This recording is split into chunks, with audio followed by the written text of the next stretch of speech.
اليوم ما غنشارك معكم واحد العصير ديال فقر الدم.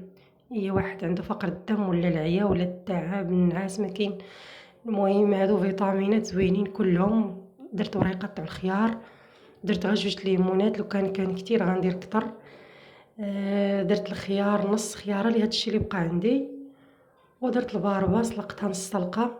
صراحة هي كتكون صحية بزاف الا كانت خضرا، ولكن كدير ليا الوجع في كرشي.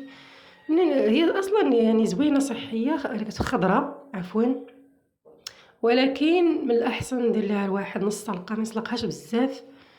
صافي درت شوية ديال العسل هنايا، حقيتاش كيجي شوية قاصح الا ما كانش الليمون كتير كيجي مسوس.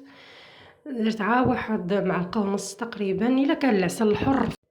يكون كلام اخر العسل الحر يعني شي حاجه اخرى، ولا حتى العسل ديال العلف. المهم انا راه درت وفطرت به على الريق، فطرت به، واللي ما بغاش يفطر به يشربو قبل الغدا.